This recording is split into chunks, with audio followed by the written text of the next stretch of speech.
I'd like to welcome you to the Help My Groups Are Stuck at 30% webinar. That's quite a title for a webinar, isn't it? My name is Alan White.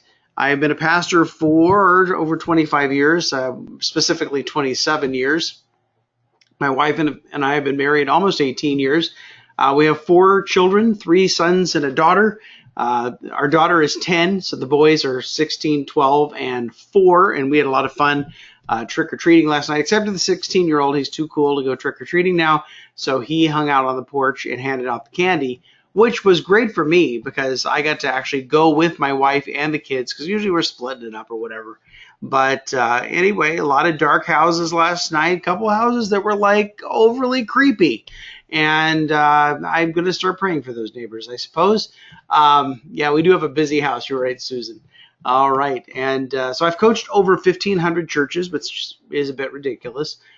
Since 2001, I've helped churches start over 14,000 groups, which have involved some 125,000 plus group members, which is a little ridiculous to think about, but it is certainly the case. What I do, I work with churches I coach some churches individually. I was just out at a church in Tampa, Florida last week that I'm working with them. I have a coaching group that's starting in January that I'll be telling you a little bit more about later. I have online courses. I have one on leading an exponential group launch. I have another one in development on coaching exponential groups, and that will come along as soon as I can get my act together. My book is Exponential Groups, Unleashing Your Church's Potential, was released from Hendrickson Publishers in February of this year. And for those of you willing to stay on to the end of the call, I'm going to draw for one lucky winner, and I will send you a copy of my book for free. I'll even pay the shipping. How about that? And then my blog over at alanwhite.org you might see, or maybe I email stuff to you. Try not to email too much, but there are those seasons. So here's where you're feeling the pain. And so from this group and the group that's going to be on tomorrow, this is kind of what I'm hearing from you guys. Recruiting new leaders is always a challenge. Forming new groups, group health and growth, so we can grow a lot of groups, but then how do we make sure that they're staying healthy? Connecting new people into groups there are some nuances to that of how you can help them connect in a way that the group will actually continue, which is nice. And then just some questions about vision, culture, the value for groups. And if I didn't get to your question here, at the end of the call, I'm going to take a time for questions and answers, and so we can add to them then. So why do groups get stuck at 30%? And the reason I talk about 30% is that this was a place where I was stuck, and I'm going to tell you a little bit about my story, not because I like to talk about myself, just because it's my story. I think you can relate. But this is also a place that's very common for churches to get stuck, to have 30% of their regular adult attendance in groups, or however you measure that, but to have about 30% in groups. So it could be this, that you already have the low-hanging fruit. So the people that were easy to ask, the people that were easy to get into groups, you got those. Most of the early adopters are in.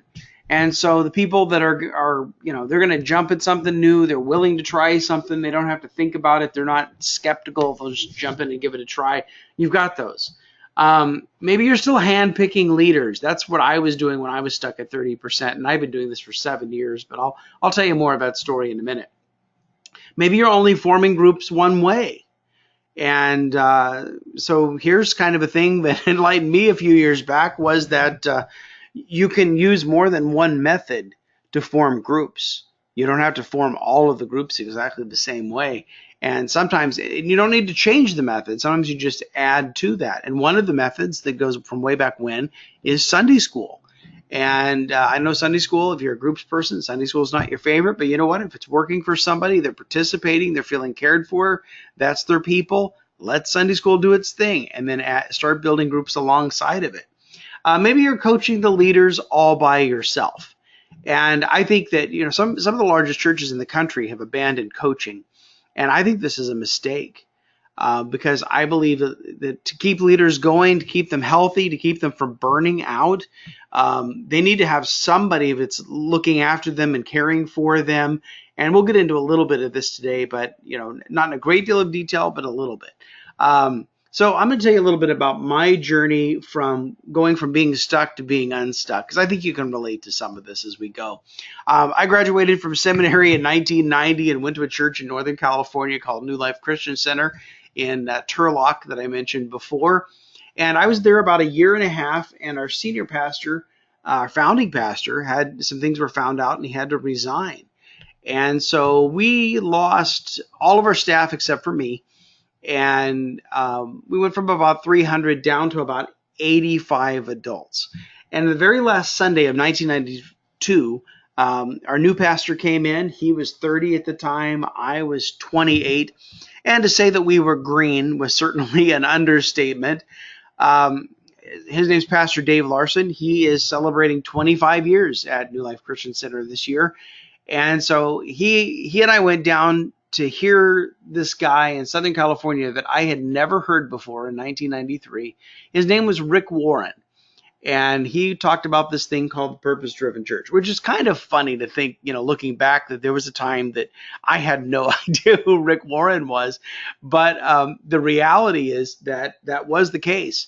And, we were so filled with vision. We just dreamed about what our church could be. And at the time, building on the purpose driven model. And we went back home and we looked at our 85 people and we wondered, how in the world are, we got to get this going? And so, we began to build things kind of a piece at a time. And our growth wasn't dramatic.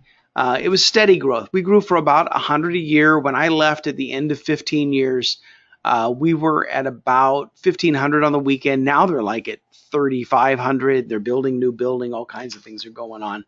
So I knew that as one of the things Rick Warren says is the church needs to grow larger and smaller at the same time. And so as our church was growing, not only did I need to catch up to where we currently were, but I needed to anticipate what our future growth might be. So I created a 5-year plan, and the idea was that we'd start a certain number of groups, that all of those groups would develop an apprentice and train the apprentice.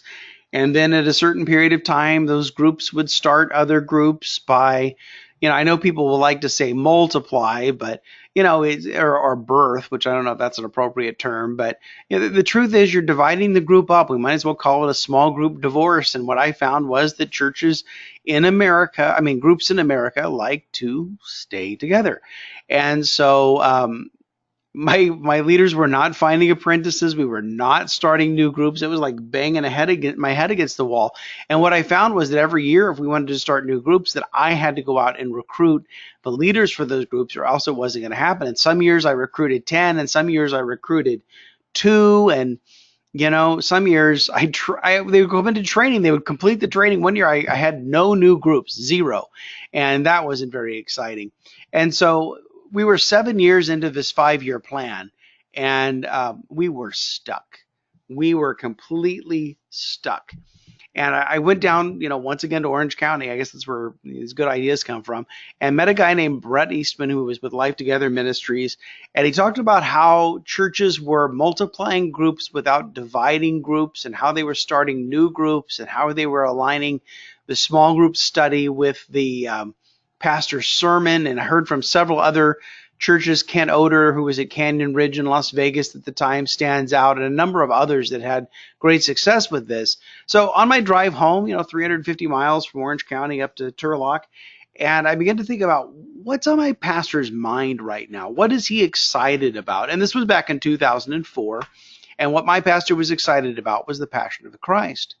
Because he knew when the people went out to see the film that they would end up with a lot of spiritual questions.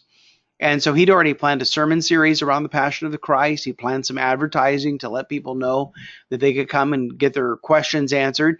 And so I walked into his office. I said, Pastor Dave, what if we started small groups around the Passion of the Christ? And he said, I think that's a great idea. Now, understand this. I've been in ministry, full-time ministry, for 27 years. Most of that time, I've been the associate pastor in some form, or when I was consulting, I was the vice president.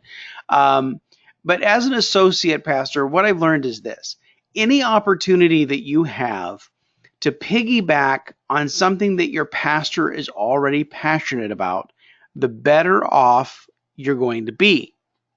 I have some guys that get so frustrated and they say, and ladies too, and they say, oh, I wish I could get my pastor on board with small groups. And I'm like, stop wasting your energy trying to get your pastor on board, because you are on your pastor's boat.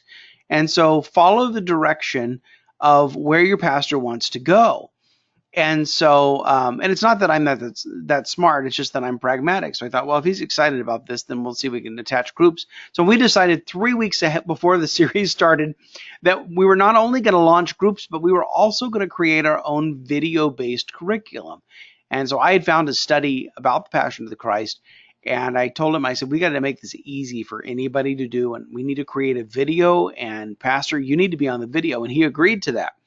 And so I shot this with my home video camera. It was the first editing job I ever did. I think it might have been the last editing job I ever did. And we output it to VHS tape, and we were literally 1 week ahead of the groups.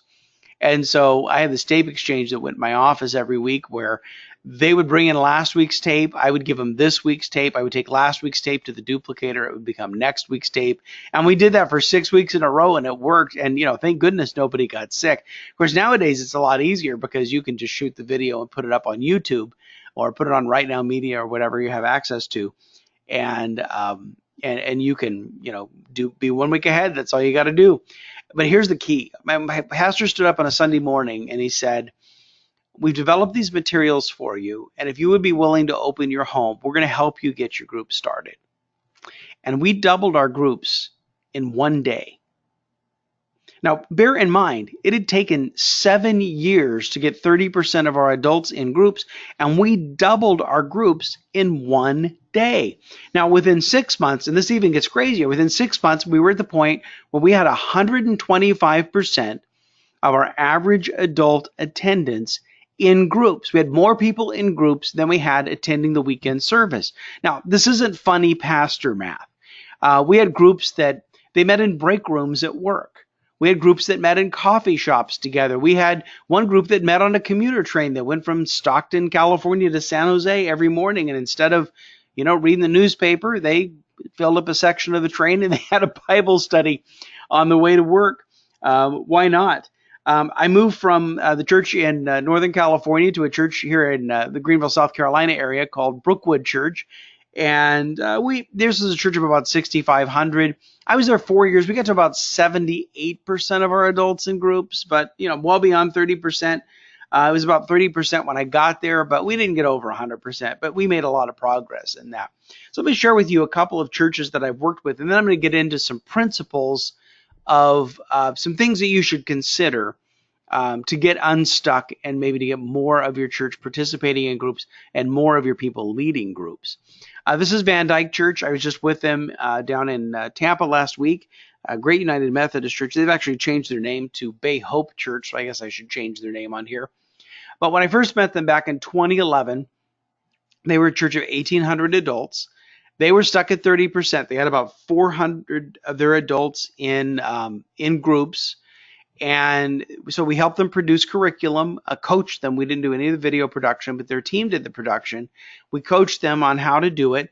And then we added some different strategies and started with, a general appeal for leaders. Then we trained those people. We vetted those people, all of that, changed some ways that they signed up for groups, got rid of sign-up cards, got rid of signing up on the website and all of those things that they take a lot of effort, but they certainly don't work very well.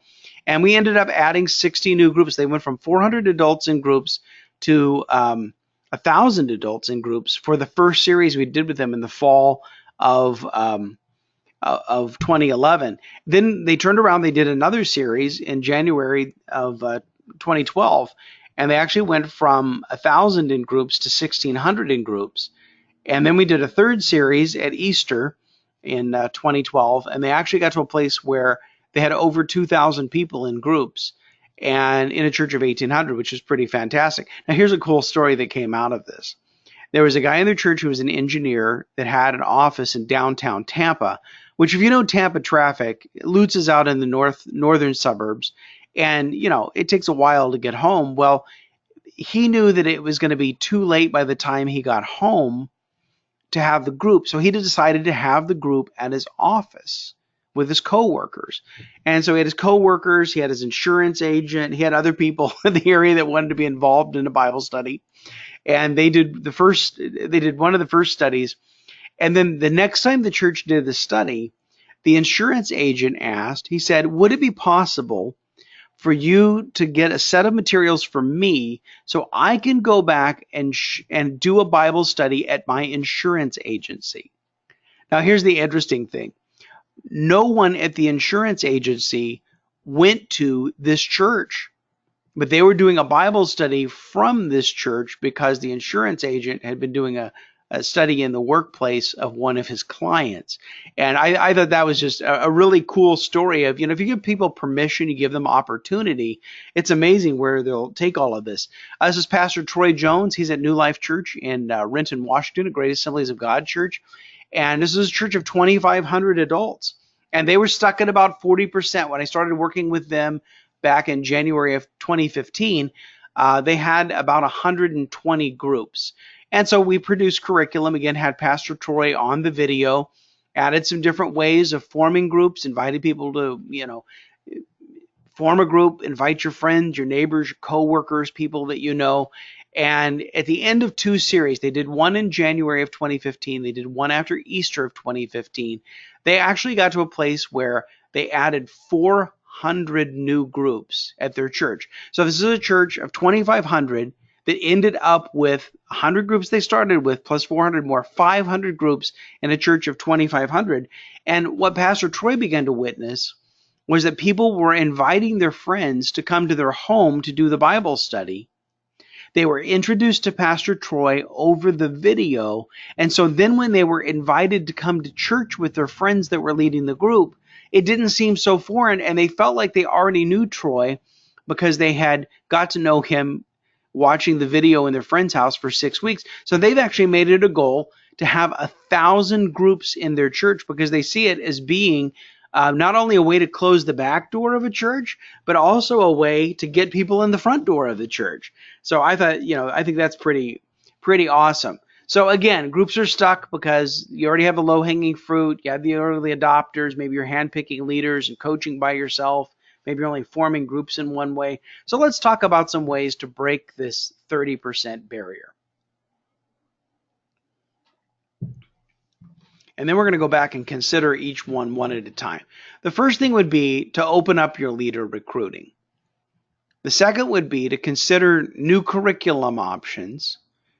Third would be to get your senior pastor to recruit new leaders. That's a big one. To get your coaching structure started.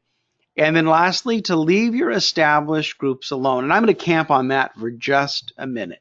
Like I said before, if I work with a church and they have, whether they have a couple of Sunday school classes or they have a strong Sunday school, I don't try to do anything to get rid of Sunday school. Because if it's working for people, then I let it work for people. In fact, I jokingly say that, unless they're talking bad about the pastor or worshiping the devil, I would just leave them alone. And even in some churches, you have groups that have been accustomed to meeting in a certain pattern for a while. And that's okay. Because the goal here is we want people to experience community, and we want people to grow in their walk with God by doing something that's centered around a Bible study.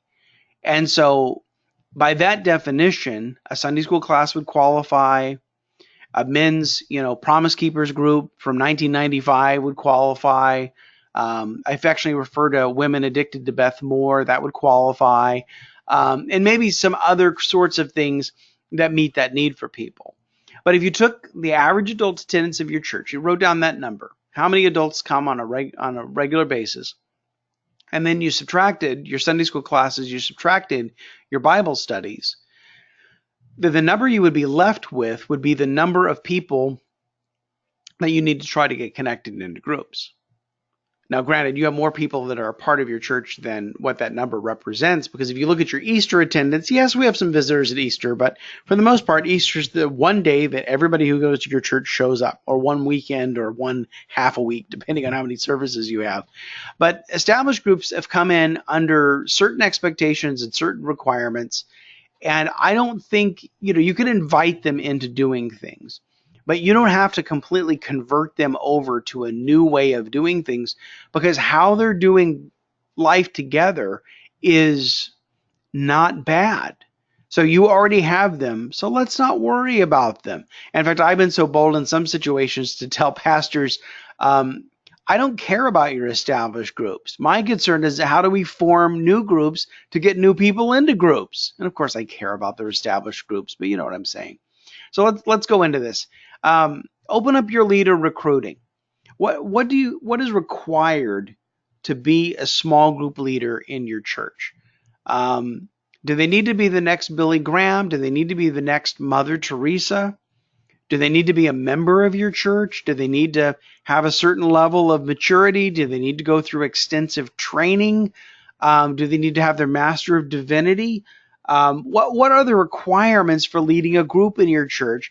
And would it be possible not to eliminate requirements? And I hate talking about lowering the bar, but what would be the possibility of delaying some of the requirements just to get some groups started? Now, granted, any group that you advertise, you need to be pretty sure that it's going to be a good situation for anybody to sign up and join. But if the requirement is that you would invite your friends and do the study together, and we're not going to advertise your group, then sometimes that's a little bit safer, because if there's some things going on that maybe don't measure up to where the church is going, they're inviting their friends. They're not, contaminating your church by any way, shape, or form. And that's kind of a strong way to put that. But what are your requirements, and could you delay any of them? So you have to decide for yourself, what is your acceptable level of risk? And so some churches, they would say, well, anybody could lead. If they're breathing, if they're willing, we'll let them lead. Some would say, well, anybody can lead, but they have to have certain qualifications. And then others would say, well, they can lead after they've been vetted. So whatever the acceptable level of risk is for you, whatever that is for your pastor, whatever that is for your elders, or whatever your church government looks like, the people that are going to make decisions on this, you have to find out, if we can delay some of the requirements, which requirements do they say these are solid, these have to stay, and which ones can we delay for a little bit? And it's kind of like when you buy a car. Now, when you actually purchase a car, there's a great deal of paperwork. There's paperwork related to the sale. There's paperwork related to the registration. If you're getting a loan, there's a bunch more. I mean, it's a whole big stack of things you have to sign and sign and sign and sign. But most people, before they buy a car, they take a test drive. And so what do you have to have in order to take a test drive? Well, most places that I've been, all you have to have is a driver's license, and you have to have the salesperson riding with you to make sure you'll come back with the car, right? And so you take a test drive, and then if you decide to buy the car, if you decide, okay, this car is for me, I'm going to sign on the thing. So let me ask you this. In your small group ministry, what is your driver's license? What does that represent? What are the minimum requirements in order to get somebody started? They haven't committed to doing an ongoing group, but we just need them to try it, because most people don't regard themselves as being any kind of a leader. And yet, as Steve Gladen says, leaders have followers. So if they're able to gather people into a group, they actually are demonstrating some leadership ability. And then as we coach them, as we give them training, they can develop more and more of those skills. But not everybody can gather a group. And so it's very important to know, if people can gather a group, more than likely they can keep that group.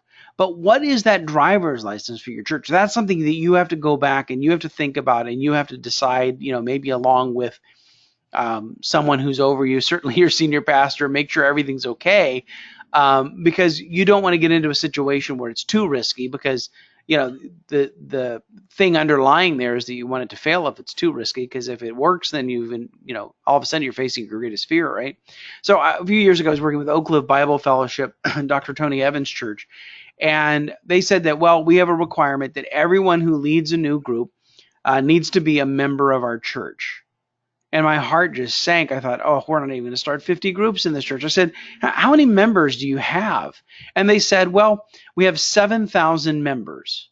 And I said, well, okay, I can work with that. I think I can work with 7,000 members. But then they said the other thing, that in order to be a leader in their church, They had to have 1 year, 365 days of leadership training in order to be a leader. And so then we went back and said, well, okay, but what is your driver's license? And what we decided was that if the person was a member and we gave them a briefing and we gave them the support that they needed from an experienced leader, from the staff, then they would be qualified. And they recruited 500 new leaders to lead groups in their church for Dr. Evans' study based on his book Destiny. And so they had an amazing, result. Now, out of the 500, they had to weed out the few that weren't listening, that weren't members. But we did pretty good there. The second thing would be to change up your curriculum. So is your curriculum or sermon discussion guide getting in the way? Maybe it is. Maybe it's the way that it's designed or what you include. So you have some people that say, well, they would never lead a group because they say, I'm not a leader. I'm not a teacher. I'm not a Bible scholar.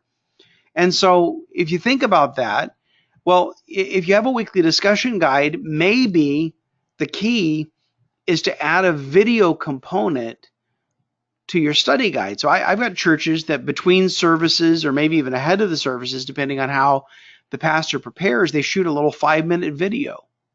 They upload it to YouTube. They put that link in their discussion guide. And then when the group goes to do the study, they click on the link. They get this 5-minute piece from the pastor. Sermon still fresh, in his mind or her mind, because it's either between services or that's where they're headed for the weekend. So they watch that video and then they do the discussion guide. So just adding one little piece to that. And I've got a church up in Canada. They do this. They shoot the video on an iPhone. And I was really surprised by both the audio and video quality of it, because I've been involved in shoots that have been hundreds of thousands of dollars. And yet the quality of shooting it on a phone and uploading it to YouTube, and then people can, with Apple TV or Roku or whatever, can stream it directly to their television. That's actually been a pretty good solution and has been fairly affordable. And usually if it's short, if it's 5 minutes, you're not having to do a great deal of editing. And, if the pastor stumbles or stutters a little bit, you know what? It just shows that your pastor is human. So that's okay. So you want to encourage your pastor to create curriculum. And so it could be this little piece for a discussion. It could be an alignment series, or some people call it a church-wide campaign.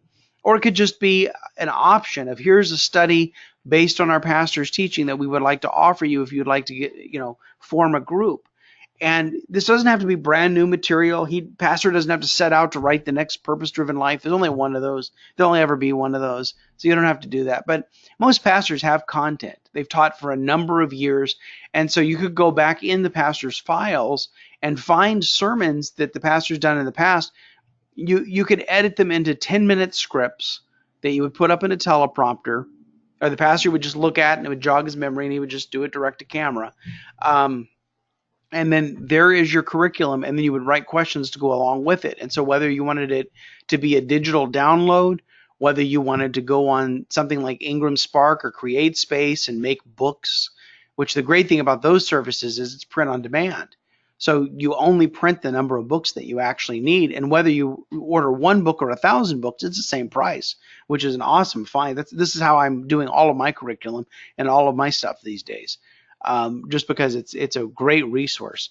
But anyway, then you have pastor invite like mine did. Hey, if you'd like to open up your home, or if you can get together with your friends, we've developed these materials, and it's amazing to see where you can go with your own curriculum or some tweak to your current curriculum. But I would encourage you to consider an alignment that the group study, goes along with the weekend message. And part of this, even from an educational standpoint, if the group is studying what the pastor presented on Sunday, you're taking another look at the material, you're having an opportunity to discuss it, and you're also choosing, how do I want to apply this verse to my life? And you have a group that's holding you accountable. The church I grew up in, We went to Sunday school, we had Sunday morning service, we had Sunday night service, and we had a midweek Bible study. And if you had all three of those, that was considered the pathway to heaven right there. And but it was too many messages. It was too much to be accountable for. It was too much to remember, to be honest. But if you have a study that goes along with the sermon, it's taking your people a little bit deeper, not parsing Greek verbs kind of deep, but a little bit deeper in their understanding of that passage. And out of that understanding, we want to see them actually do something specific to apply that to their lives. If you've never done an alignment series, usually to hit it big, I would go back to what we did with the church in Tampa, and that is to do 2 or 3 alignments in one ministry season. So from September through May, so maybe one in the fall, one in the new year, one after Easter. I know fall's already gone, but you could do one in the new year, one after Easter, one next fall, and one builds on the other.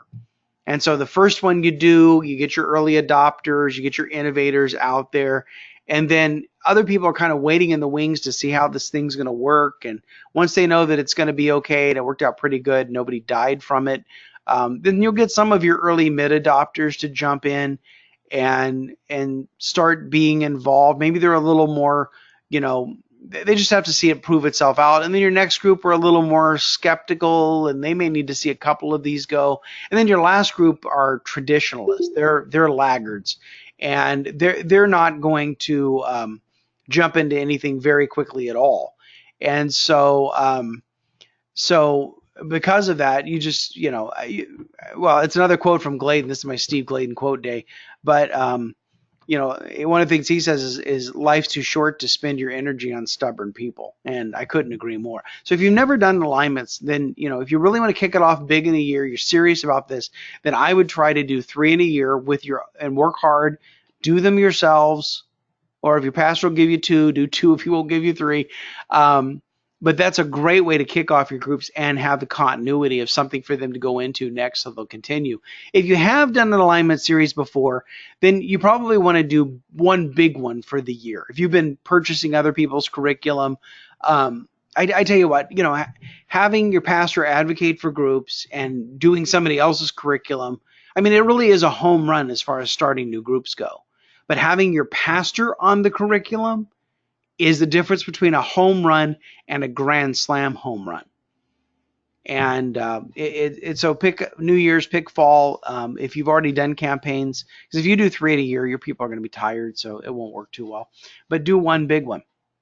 So consider an alignment series. Consider adding some video component to your curriculum. Now, again, for your groups that have been meeting for years and they open up the Bible and they answer questions and they have a good discussion of God's word, they don't need a video. Don't make them use a video. But the new ones that are starting out, you want something that not only is easy for them, you also want the assurance that you know what's going on in those groups and that they're not studying something that's out on the loony fringe.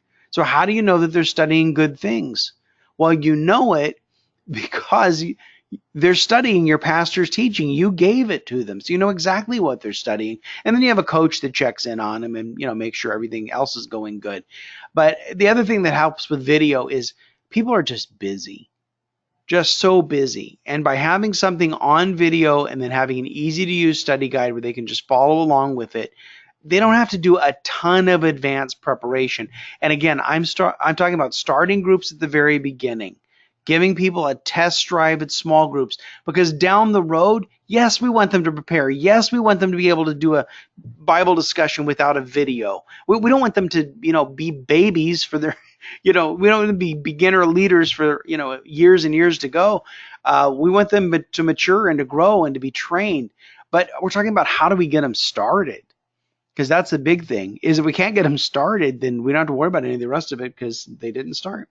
All right, your senior pastor needs to become your small group champion. In order to get past that 30% mark, your senior pastor has to become your small group champion. And so one way of doing that is what we just talked about. Put your pastor on the curriculum. Because here's the deal. Other than Jesus Christ, if people are not connected to each other, the reason that they attend your church is because of your senior pastor. They like your pastor's personality. They laugh at your pastor's jokes. They like your pastor's style. They like your pastor's teaching. They're there because they like your senior pastor. Now, let me caution you here.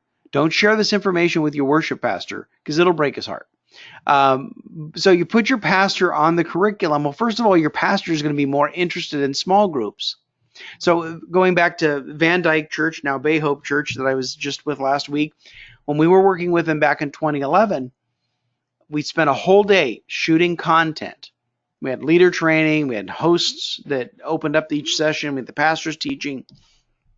I think we shot some video devotionals, all kinds of stuff. And then the next morning, the pastor pulls us into his office and he says, now we've shot this video and we're creating this curriculum. Now, how do we recruit leaders and how do we connect people into groups? And their discipleship pastor came to me later in the day and he says, I've been trying to get my pastor interested in small groups for 2 years. He said, and you just did it. Of course, I just smiled at him and said, well, I'm Alan White. No, I did not say that. No, the reality was the pastor had made an investment in developing the curriculum, and he wanted a good return on that investment.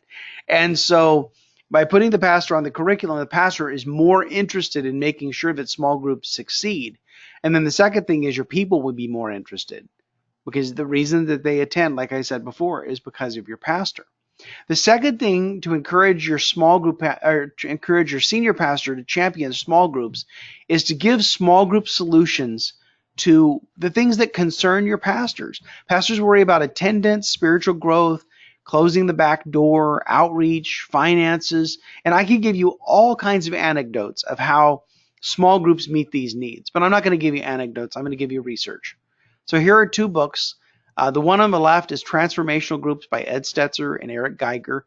And this book is based on research from Lifeway Research.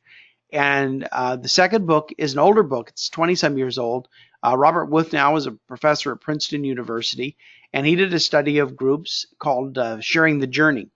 And both of these studies show that groups will increase connection. And so this solves your assimilation need. That groups increase spiritual growth, as we would assume, and this solves the discipleship need.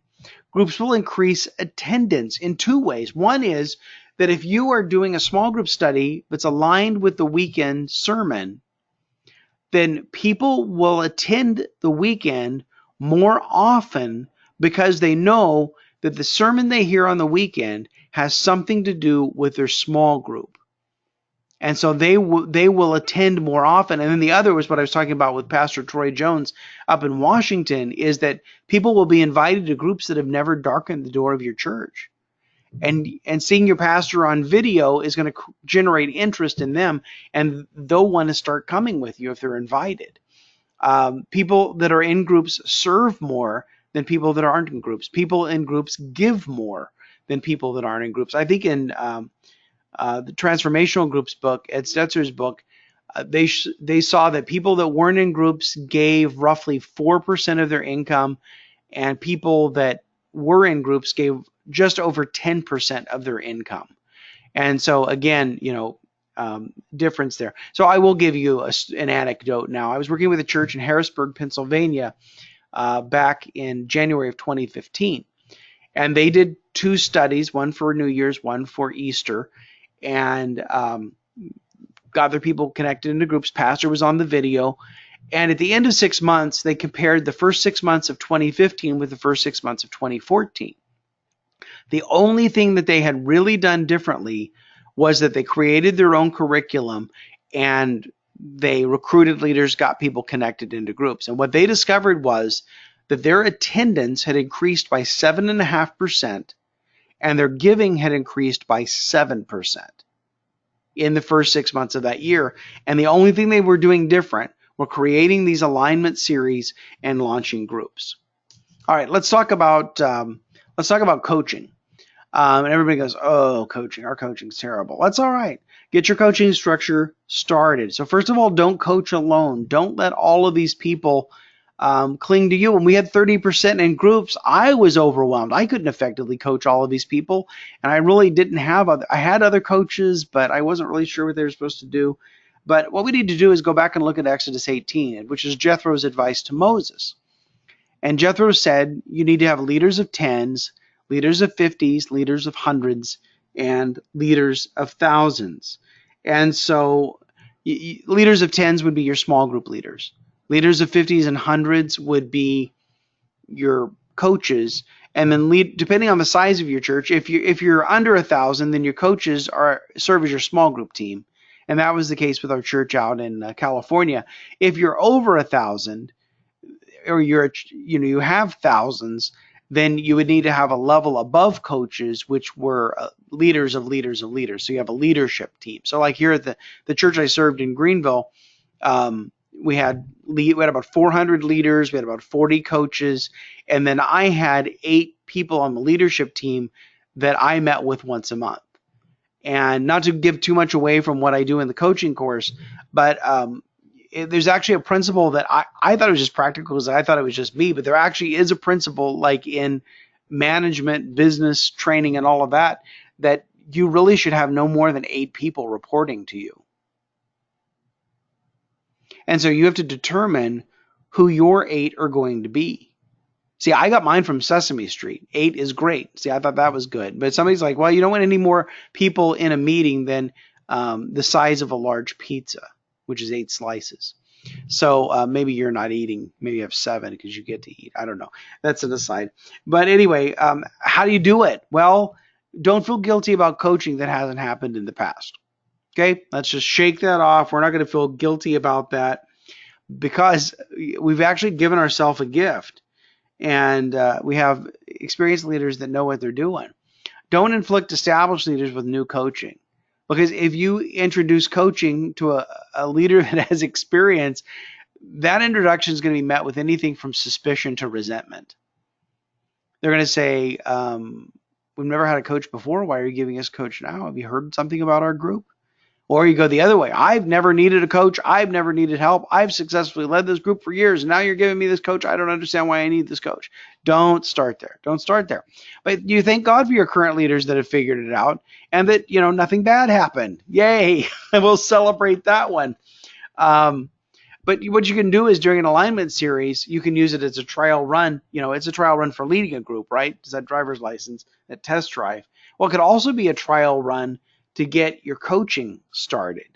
And so again, it's a short-term commitment for the leader. It's a short-term commitment maybe for an experienced leader to give a try at coaching new leaders. So here's my short-term job description for a coach. That would be to care enough to call the new leaders once per week. And they're leading their own group. So maybe they're only coaching 1 or 2 others, but they give them a call once a week. They answer their questions, they encourage them, they pray for them.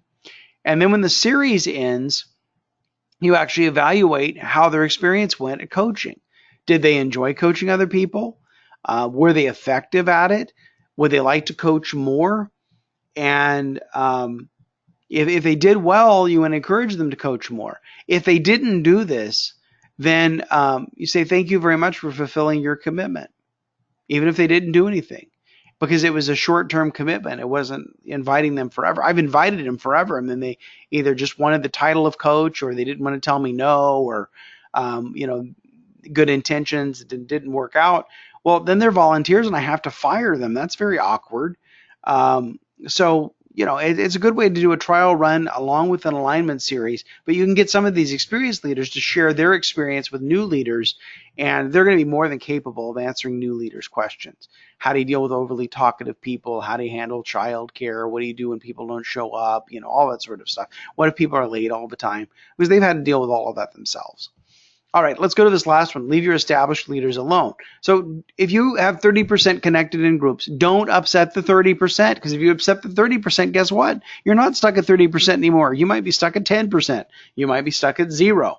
So Bible studies, adult Sunday school, it's working for somebody. So for now, let's just put it aside. I was talking to a church a few years ago and about connecting their congregation into groups.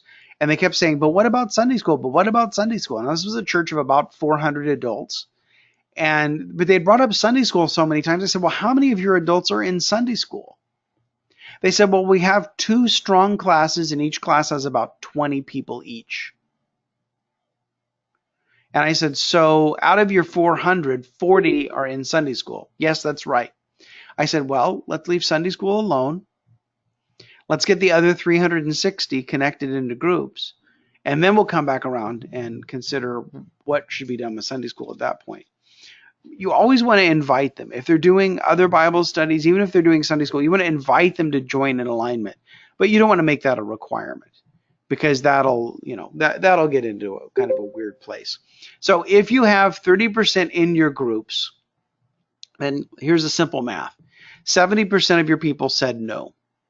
Whatever you're inviting them to do, whatever you're encouraging them to do, they've said no to that. And so, and that's okay, because not everybody is going to say yes. So if they've said no, here's what I want to challenge you with. Give them something to say yes to. So change something. So remember my 5-year plan? For 7 years, I asked people the same question. Do you want to lead a group?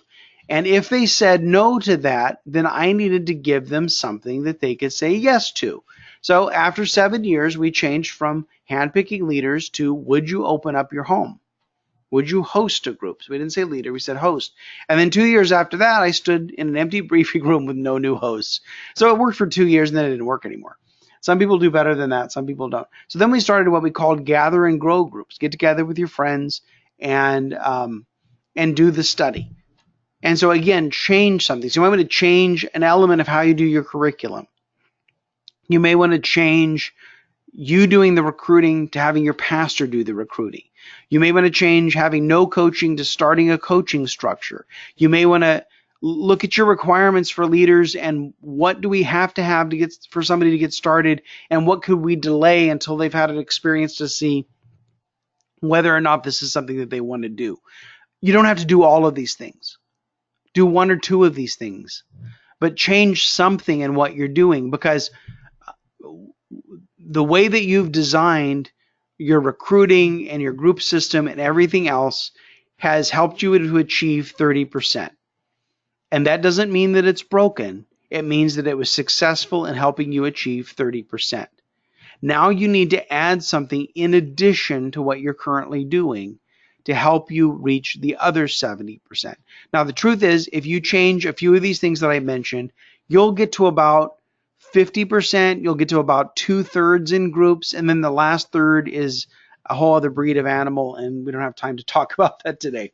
So let's talk about how I could possibly help your group. So as I said at the beginning, if you weren't on, stay to the end, and one of you will receive a copy of my book in the mail for free.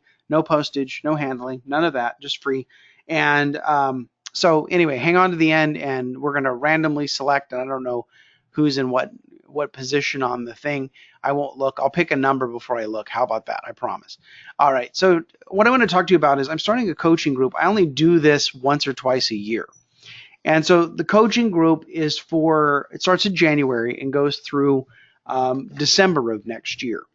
And so the way it works is this way. There's 3 phases to it. And that is, when we start in January, or possibly before, we do a church-wide assessment where we collect some data on your church. And then over a go-to meeting like this, we would talk about the findings.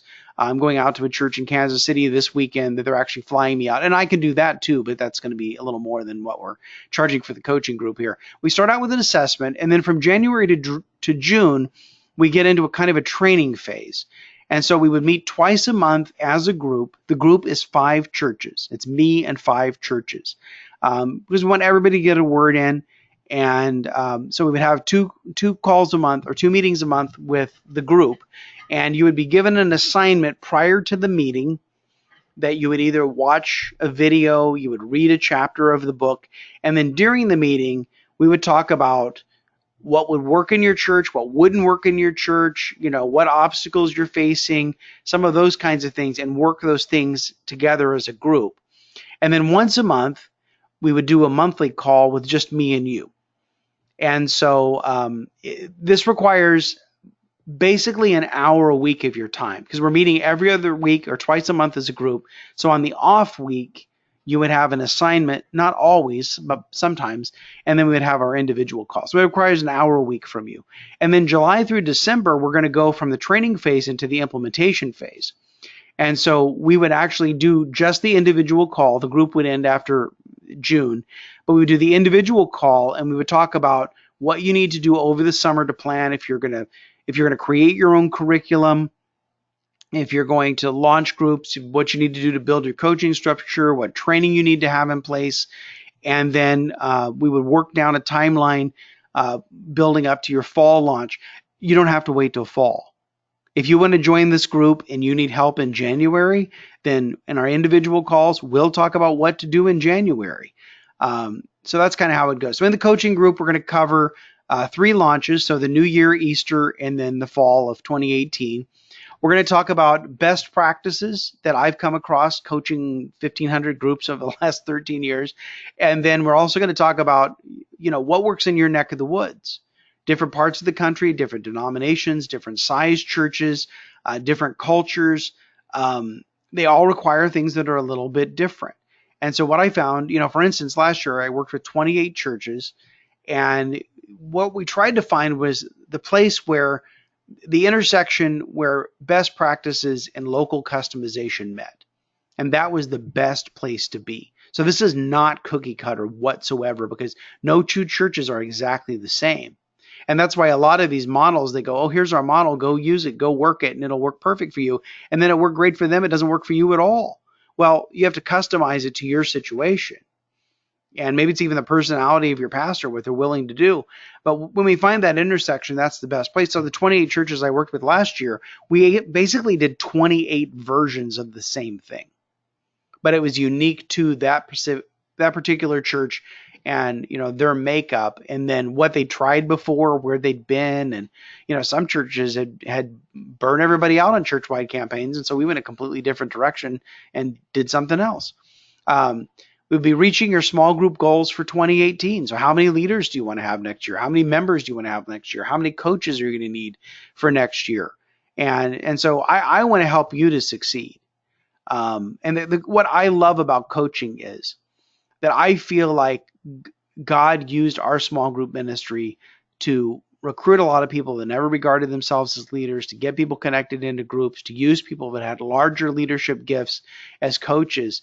But here's the most gratifying part to me is that I've actually been able to coach people that their churches have achieved far more than my church has ever achieved. And that's very gratifying to me. All right, let's go the right way here. So the training method is, again, 5 churches per coaching group.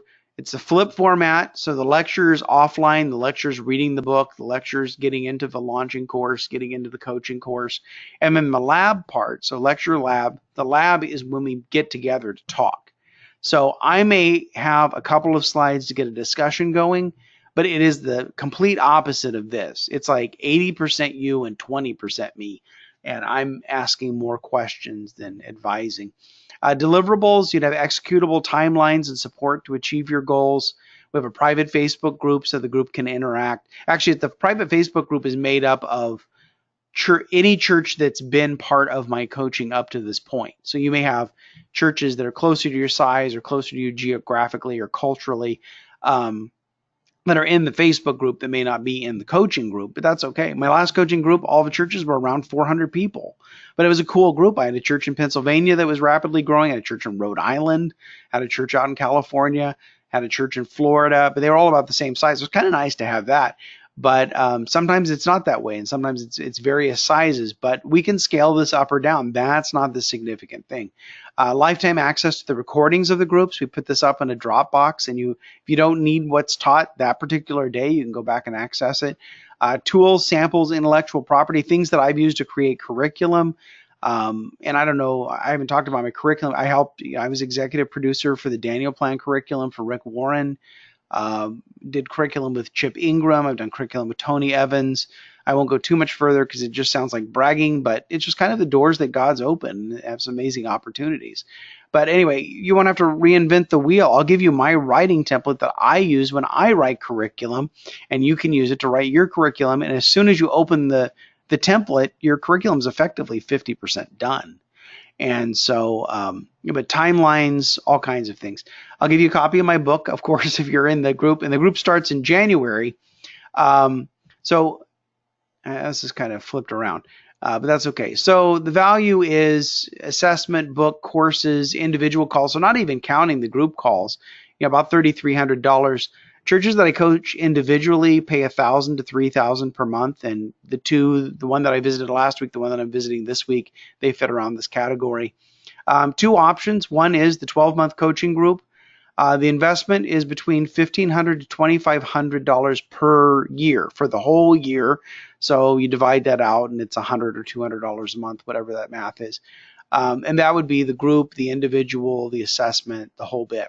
The second option was that we would do the 12-month group, and then I would travel out to see you, and that goes between $4,000 to $5,000. And again, it depends on size of the church, and so if that's something that you're interested in, we can do payments. We can do payment up front all at once. I've got 3 spots left in this group, so it's 5. I have this Kansas City church is in it. There's another church in California, Orange, California, that's in it. And so once the 3 spots are gone, that's the only urgency on this is, once the 3 spots fill up, then, I won't be doing another group for a while. Additional bonus is if you register now, your coaching starts now.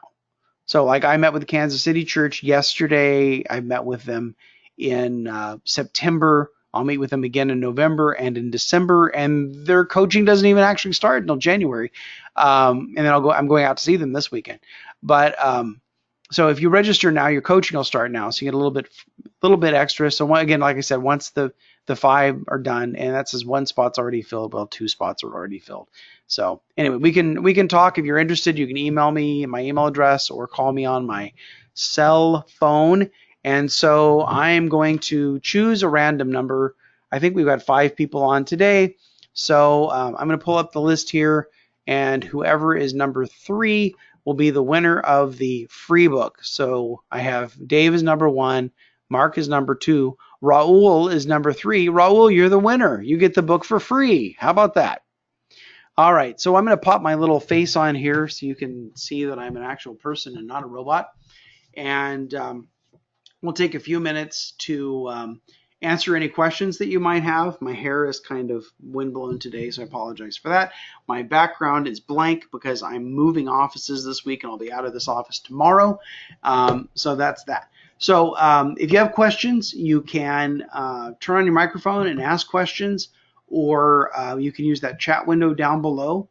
And I see, Susan, that you say that you are from Greenville. So how about that? So I've lived in Greenville for 10 years now, and we love it here. And in fact, Friday, it was so good Friday, I met with 2 fellow Greenvillians. I actually like to call them Greenvillains, but Greenvillians, Mike Breen of 3DM Ministry lives here in little old Greenville, and Carl George, the author of Prepare Your Church for the Future and the designer of the Meta Church model, also lives here in Greenville. So we got together downtown for lunch, and we had a marvelous time together. And we didn't really have an agenda. We just never had all been together before. So why not? We're all Greenvillians. So, okay. So what questions, comments, thoughts do you have? You can either use that chat box, or you can turn on your mic and ask me, what do you need to know? And yes, Susan, I agree. Downtown is beautiful. They've done a great job with the downtown in Greenville. In fact, Greenville is in Condé Nast Traveler's number 3 small cities in the United States to vacation. And lower on that list are places like Laguna Beach, Monterey, California, Carmel by the Sea, and little old Greenville is number 3. Charleston is number 1. So lots of good reasons to come to South Carolina. All right, questions or thoughts? I can stay on for a few minutes. If we don't have any questions, we can go. But anything I presented today, any questions that you might have specifically for your church? Susan says, I'm new to this role, just a month in, tips on starting a leadership team. Well, one of the things, and I don't know how many leaders you have at your church, Susan, one of the things I would advise, and I learned this the hard way, as I did in a good portion of what's in this book, is I would create an opportunity where you could gather 4 or 5 of your leaders at a time and just talk to them. and hear about their experiences with groups, get to know them, find out where they're headed, that sort of thing, just so you have whether you have coaching or not. You need to do this for you to be able to size up and know what you have to work with. And so, like this guy that I'm working with in Tampa, that's what he's been doing the last couple of weeks. And he would, schedule, say, I'm going to be at a coffee shop, for this hour. I'm going to be at lunch at this place for this hour. Don't allow more than 5 to sign up, because then people can't get a word in. You can't really hear what they're talking about. But rather than going and to instruct them, just invite them to come and just hear about what kind of group they have, how long they've been leading, things that have worked in their groups, things that haven't worked in their groups, what kind of support they need, that sort of thing. And so I think in those meetings, you'll begin to get a sense of who has the ability to possibly coach, who has the ability to possibly be on your leadership team. So that's one thought. The other thought, and this seems like such an obvious thing, I hate even saying it. The other thought is to pray and ask God, who would you want to have on my leadership team, and then pay attention to who crosses your path. And then once people have crossed your path, then I would be sure and double check with other staff members just to make sure they're not loony or something. So you want to take that. All right. And then the other thing would be to ask recommendations from other staff members. Now, the problem with other staff members is they could be your competition, and they don't want to give away their best people. But you might even want to go and talk to your senior pastor. I came here to when I was in New Life and started all of this. I'd been at the church for 11 years, so I kind of knew everybody. And so I didn't have any trouble with that. When I came here to Brookwood, I had no credibility whatsoever. So I thought, what do? I have no credibility. I'm the new guy. I don't know anybody. So I just borrowed from my senior pastor's credibility. And I'd go in and say, now, if I were to form a leadership team and I needed mature people that could help me lead the small group ministry, who do you think would be a good person for that team? And then you could sit down and talk with the person, not promising them anything. I mean, go with Hybels, character, competency, commitment. I had the fourth, which is chemistry. So I love if they have character and competency and commitment, but I want to be able to enjoy that meeting. And just because it's difficult doesn't make it more spiritual. And so choose people on your leadership team that you actually like. Don't choose people that are hard to get along with. All right. Dave says, thank you very much. I appreciate that, Dave. It's always very helpful and insightful to be part of your talks. I appreciate that too. What topic will you be covering tomorrow? I'll be covering exactly what I covered today, verbatim. So if you've been on today, I'll send you the recording of this after we're done. I'll send the recording. I'll send you the PowerPoint slides, and then I'll send you more information about the coaching group that you can look over and see if that's something you might want to be a part of. And Raul, I will send you the book in the mail because you're the lucky winner today. So Raul, I just need you to send me your mailing address so I can get it out to you. And if I get it by tomorrow, I'll put it in the mail tomorrow. Otherwise, I'm going to be packing everything up and moving my office and going to Kansas City on Friday. So it'll be probably late next week. If I get it before tomorrow, I'll send it tomorrow. If it's next week, it's late next week. So. Any other questions or thoughts? I'm willing to stay on for a few more minutes.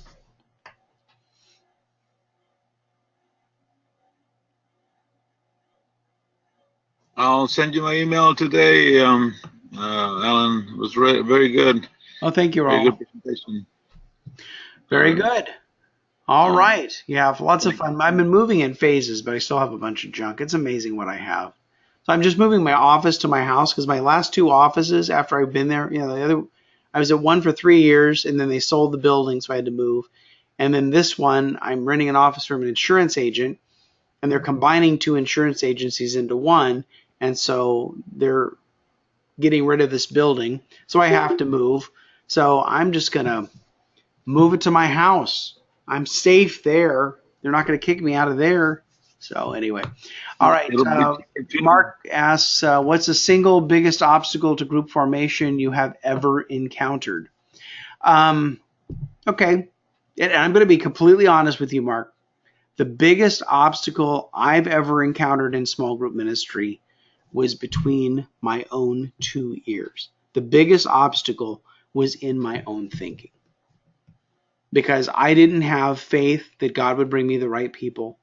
I didn't have faith that our church could have the number of groups that it could have, and that it would actually be okay and benefit people. And so there was a lot that I had to overcome, and a lot that I've had to work through. I mean, the reality is that, especially back in the early days, I was very controlling. And I knew that I needed to give up control in order for the group's ministry to grow. But I had a hard time. I would hear all these things. I'd be fascinated with all these churches that were, their groups were exploding. And I kept coming back and saying, God, I'm interested in these things, but I've got to have quality control. And God basically said back to me, Alan, when you say quality control, quality is your excuse. So once I started inviting people into a leadership team and sharing leadership, and then beginning to allow people to start to lead groups that I had never met before, that was a big one for me. When I was sitting in my leadership team meeting, and one of my team, his name's Carlos, and I've known him for a lot of years, he said, boy, I met Rick this week. He said, Rick is so excited about his group. Rick says it's the best thing he's ever done. And I looked at Carlos, I said, who is Rick?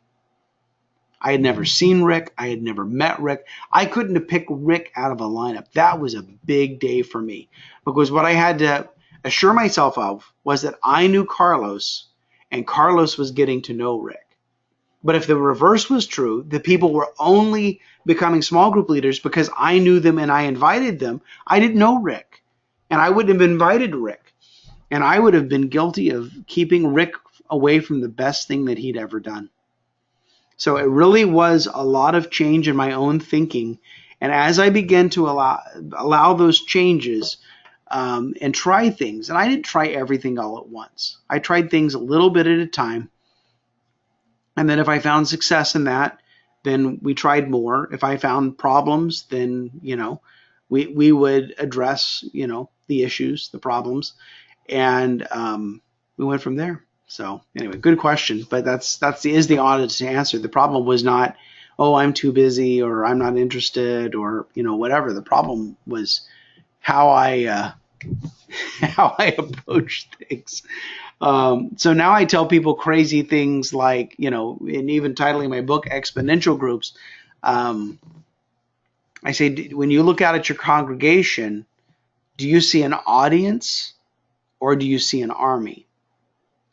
Because an audience is there for a performance, and you have to entertain them in order to keep them. But if you look out and you see an army, then you need to equip and empower an army and send them out to serve and to do the work of the ministry. And so I used to think it was big times with, boy, I've got 1,000 people in groups and 800 people on the weekend. Look at me. Look what a hot shot I am. And yet the reality is, I have a church in Baltimore I'm working with at 600 on the weekend. And when they launched their series in January, they launched 147 groups. And I've got a church of 4,000 in Tacoma. They recruited 1,200 leaders on one day. So, people would say, well, how do you get 100 groups? Do you need 1,000 people to be in 100 groups? No. You need 100 people that are willing to lead, and then you'll have 100 groups. So, and they can go out and connect whoever they want to, and it's proving some very interesting results. So it's kind of very exciting times in a lot of ways. Once you get past the fear factor, you'll do all right. So anyway, any other questions or thoughts? I got to go in a few minutes because I have to actually deal with some of this moving stuff.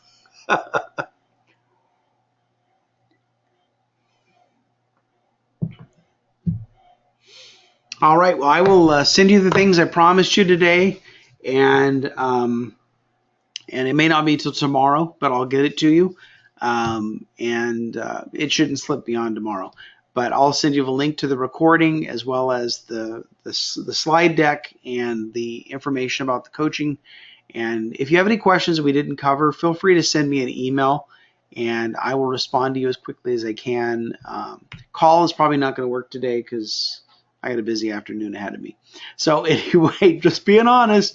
And then tomorrow doing the discussion at 11. If there are other people on your team that needed to hear what I presented today, invite them to come back at 11. It's the exact same login as today, but maybe even your pastor say, hey, pastor, you have a few minutes, or share the recording with them, when they, when I send that out, say, hey, here's this link, but you take a look at this and see if this guy's crazy or is he got onto something, That's a fair thing to say. Anyway, all right, well, thank you guys for being with me today, and hope things go well for you. And again, if you need anything, shoot me an email, and I'll do my best for you. All right, God bless. Bye-bye.